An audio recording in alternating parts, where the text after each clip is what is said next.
no discussion on layers would be complete without introducing you to something called layer styles, or sometimes they're referred to as layer effects. And basically what they are special effects that are bound to a specific layer. So for instance, maybe I want to put a drop shadow on my text, or maybe I want to put some kind of an outline around my white stripe. Those are some examples of special effects that we might want to apply to specific layers. Now, don't confuse these with filters inside Photoshop. That's something entirely different, and we'll get into that in just a little while. Give me a second here. What I'm going to do is I'm going to grab my statue layer, because he's the guy that I want to apply the effect to.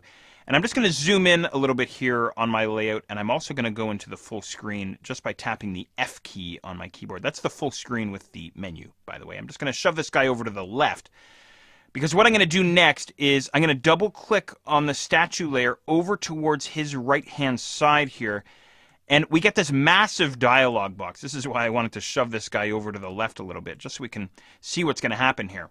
This is our layer style dialog box, and you will most likely spend the next 24 to 48 hours inside this dialog box, goofing around, fiddling around, having fun, seeing what's possible. There's some really cool options that we have available here, but let me at least get you started.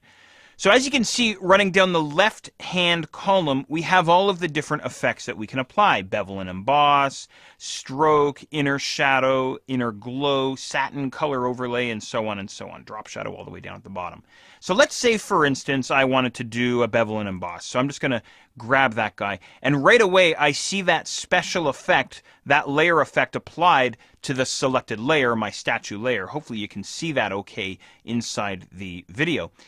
And what happens too is if I actually select one of the items inside the left-hand column, then the main area of the layer style dialog box springs to life and offers me all kinds of different options. Lots of drop-down menus and sliders and all the rest of it. So for instance, with my bevel and emboss, I have a style drop-down menu. So I can go with an inner bevel, I could go with an emboss, I could go with maybe an outer bevel, and of course you can see these changes happening live inside my layout. Below that, we have the technique drop-down menu. We can fiddle around with this, the depth of the emboss. There's no right or wrong here, by the way, either. It's just a matter of coming in and making the adjustments until you get the effect that you're after. Maybe it's something like this. That looks incredibly cheesy. But anyway, you could certainly pull that off if that's what you were going for. We have a soften slider here. We can affect the shading down below and so on. I mean, we could go through every single option that we see here with a fine-tooth comb, but we'd be here forever. So again, the idea here is just to get you started, just to get you warmed up. And I think the best way to get going with layer styles is to start fiddling around on your own. Okay? So what I'm going to do is I'm actually going to turn off the bevel and emboss. I've decided, okay, no, I don't like that effect. So I'm going to unmark this guy, uncheck this guy on the left-hand side, and notice that the statue is brought all the way back to where we started. And maybe instead I'll go after one of the other guys here. Maybe, it could be perhaps an inner shadow. I'll grab this guy.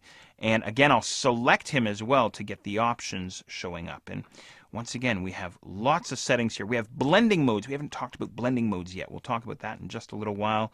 Again, distance and choke and size and all the rest of it, right? Now, once you've gone and adjusted your settings inside this dialog box, once you're happy, go ahead and click on OK inside the dialog box. Now, by the way, I'm not happy with this effect, but again, this is just a quick example here for you.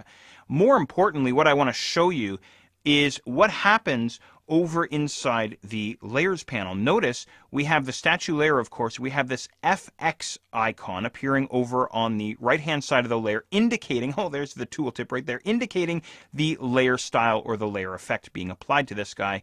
And we can see an effect that has been applied there, the inner shadow. Okay, and I can expand and collapse this too if I want. What's cool here is I can disable all of the effects that I've applied to this particular layer just by clicking on this effects eyeball, or I could disable individual effects. Perhaps I have an inner shadow and a drop shadow and maybe a bevel and emboss, right? So I could turn on and shut off each one individually if I wanted to. Or what I could do is I could double click on inner shadow, And that'll bring me back into the layer style dialog box, back into inner shadow, and I can go and make some additional adjustments, something like this, right? Or I go, you know what, inner shadow, no, I don't like that. I'm going to turn that off. It takes me all the way back to where I started, and then I'm going to go back to my bevel and emboss, and perhaps I'll throw in some settings there. What's amazing to me, what I love so much about layer effects, and I use them a lot in my personal work and in my professional work, is that they're non-destructive. So in other words, this isn't a permanent change that I've made to my composition. At any time I can come back and I can go, you know what? I don't know what I was thinking last Monday. I'm going to disable this and I'm going to go and do something else. Right? So there you go. Very cool stuff.